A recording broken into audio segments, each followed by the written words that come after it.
Les apôtres qui ont reçu le don des langues étaient des personnages uniques dans l'histoire de l'Église. Une fois leur ministère accompli, il n'y avait plus besoin de signes pour l'authentifier. Les dons miraculeux ou signes ne sont mentionnés que dans les premiers épîtres comme 1 Corinthiens. Les livres plus tardifs comme les épîtres aux Éphésiens et aux Romains contiennent des passages détaillés sur les dons de l'Esprit, mais sans les dons miraculeux.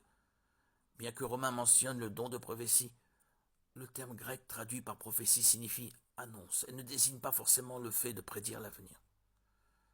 Le don de parler en langue était un signe pour l'Israël, incroyant que le salut de Dieu était maintenant accessible aux autres nations. 1 Corinthiens 14, 21, 22, Ésaïe 28, 11, 12. Le don de parler en langue était inférieur au don de prophétie ou de prédication.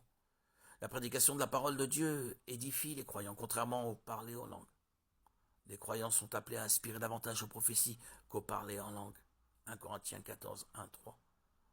L'histoire montre que le parler en langue a cessé. Aucun des pères post-apostoliques ne le mentionne.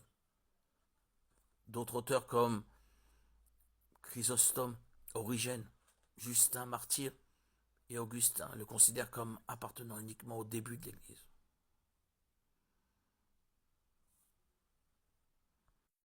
Le parler en langue a accompagné le don du Saint-Esprit à 3 reprises dans le livre des Actes.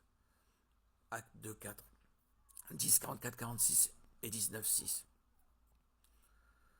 Ces 3 passages sont les seuls dans la Bible où le parler en langue est un signe de la présence du Saint-Esprit. Dans tout le livre des Actes, des milliers de personnes croient en Jésus et rien n'atteste qu'ils aient tous parlé en langue. Le Nouveau Testament ne dit nulle part ailleurs que le parler en langue soit le seul signe qu'une personne ait reçu le Saint-Esprit. En fait, il enseigne même le contraire. Chaque croyant en Christ a le Saint-Esprit. Romains 8, 9, 1. 1 Corinthiens 12, 13. Éphésiens 1, 13, 14. Mais que ce ne sont pas forcément tous les croyants qui parlent en langue. 1 Corinthiens 12, 29, 31. Alors pourquoi le parler en langue est-il le signe de la présence du Saint-Esprit dans ces 3 passages? Acte 2 rapporte le baptême du Saint-Esprit reçu par les apôtres, qui ont été revêtus de sa puissance pour annoncer l'Évangile.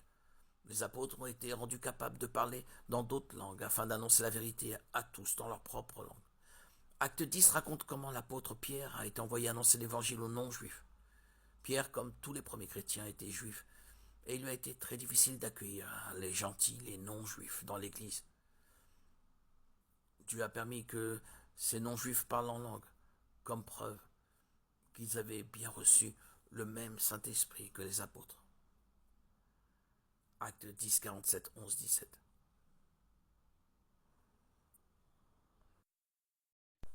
Avant la mort, la résurrection et l'ascension de Christ, le Saint-Esprit allait et venait parmi les hommes. Il est venu en Saül, puis l'a quitté, 1 Samuel 16, 14, pour rentrer en David, 1 Samuel 16, 13. Après son adultère avec Bathsheba, David craignait que le Saint-Esprit ne lui soit retiré, psaume 51, 11. Le Saint-Esprit a rempli Betsalel pour le rendre capable de fabriquer tous les ustensiles du tabernacle, Exode 31, 2, 5. Mais leur relation n'était pas permanente. C'est ce qui a changé avec l'ascension de Jésus. Depuis le jour de la Pentecôte, le Saint-Esprit réside pour toujours dans les croyants, acte 2, en accomplissement de la promesse de Dieu d'être toujours avec nous et de ne jamais nous abandonner. Le Saint-Esprit ne délaissera jamais un croyant, mais notre péché peut l'éteindre, le repousser. 1 Thessaloniciens 5, 19, l'attrister, Éphésiens 4, 30. Le péché a toujours des conséquences sur notre relation avec Dieu. Bien que celle-ci nous soit assurée en Christ, les péchés non confessés sont un obstacle à notre communion avec Dieu et peuvent éteindre l'œuvre du Saint-Esprit dans nos vies. C'est la raison pour laquelle il est si important de confesser nos péchés, car Dieu est fidèle et juste pour nous les pardonner et pour nous purifier de tout mal. 1 Jean 1, 9. Ainsi même, si le Saint-Esprit ne nous quittera jamais, nous pouvons perdre les privilèges et la joie de sa présence dans nos vies.